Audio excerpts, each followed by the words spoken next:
आज आपण बनवणार आहे झटपट असं चिकन. मी चिकन मॅरिनेशन करून ठेवलेलं आहे. त्याला मी कढई तापवायला ठेवली आहे आणि आता कढईमध्ये तेल टाकते. तेल गरम होईपर्यंत मी तुम्हाला चिकनला काय काय लावलं ते सगळं सांगते. तर मी चिकनला पहिला तर मी आपलं हळद, धना पावडर, तिखट मसाला, काश्मीरी लाल मिरची पावडर, लिंबू पिळलेला आहे आणि खोबऱ्याचं आणि कांद्याचं मी वाटण करून घेतलेलं आहे. ते मी त्याला सगळं लावून घेतलेलं आहे आणि आता तेल तापल्यावर मी कांदा टोमॅटो चांगला फ्राय करणार आहे. तोपर्यंत मीठ वगैरे लावून सगळं मसाल्याला ठेवलेलं आहे आणि ते 15-20 मिनटं तुम्ही ठेवा. चांगला मसाला असा चिकनला लागायला पाहिजे. आणि आता हे आपण कांदा आणि टोमॅटो परतून घेऊ. तेलामध्ये मी थोडं जिरं टाकलं, एक तेजपत्ता टाकला आणि कांदा टोमॅटो चांगलं नरम होण्यासाठी आपण कढईला झाकण लावून ठेवू. 2 मिनिटांनी परत आपण ते काढू आणि बघूया. तर कांदा टोमॅटो चांगलं असं जरा सॉफ्ट व्हायला पाहिजे.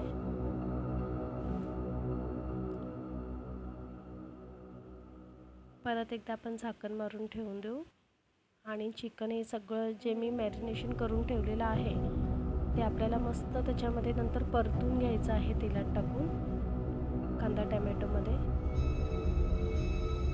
छानपैकी असं सगळं परतून घेऊ आपण. जेवढा मसाला लागला आहे आपण टोपाला तेवढं सगळं चमच्याने व्यवस्थित काढून थोडं त्याच्यात पाणी ओतायचं. छानपैकी असं परतून घेऊ आपण चिकन कांदा टोमॅटोमध्ये. व्यवस्थित एकजीव असं करून घेऊया आपण.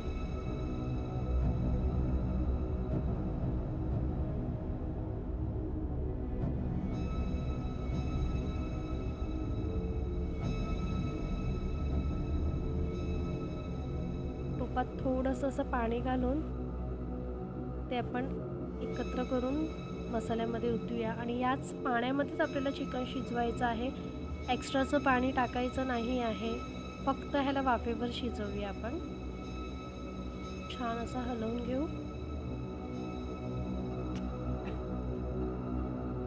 आता झाकण ठेवू आणि आपण थोडं शिजायला ठेवू. हे बघा मस्त असं तेल सुटलेलं आहे वरती आणि छान ते वाफेच्या पाणीवरच आपण शिजवूया. एक्स्ट्राचं पाणी अजिबात टाकायचं नाही आहे. त्याच्यावरच वाफेवरच चिकन शिजवून घेऊया. बघू शकता मस्त अशी ग्रेव्ही झालेली आहे छान. परत आपण झाकण ठेवू आणि चांगलं शिजवून देऊ. मग अशी भरपूर अशी कोथिंबीर घालूया आणि वरून आपण चिकन मसाला टाकणार आहे. चिकन मसाला मी मसाल्यामध्ये जेव्हा मॅरिनेशन केलं तेव्हा मी टाकलेलं नव्हतं. एव्हरेस्टचं चिकन मसाला किंवा अजून तुम्हाला कोणता जर वापरायचं असेल तुम्ही जे वापरतात ते नंतर वरून आपण टाकूया आणि परत असं एकजीव करून परतून घेऊ आपण मस्तपैकी चिकन. छान असं ढवळून घेऊया. कोथिंबीर भरपूर अशी घाला.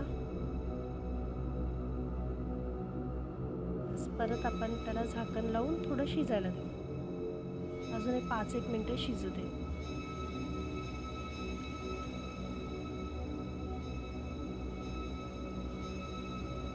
परत 5 मिनिटांनी आपण बघूया. बघू शकता तुम्ही मस्त अशी ग्रेव्ही झालेली आहे आणि छानच चिकन वाटतंय. बघून तोंडाला पाणी सुटेल एवढं छान. टेस्टलाही खूप छान होतो हा चिकन. तुम्ही एखाद वेळी ट्राय करा. एखाद वेळी बनवून बघा. असं खूप छान होतं. तर सुकं असं ग्रेव्हीसारखं थोडं हलकीशी ग्रेव्ही ठेवून जर चिकन करायचं असेल तर या पद्धतीने तुम्ही चिकन करून पाहू शकता. एकदा ट्राय करा. हे बघा मस्त चिकन, भाकरी आणि भात. खूप असं सुंदर झालेलं आहे चिकन. एकदा नक्कीच करून बघा आणि या तुम्ही सुद्धा खायला.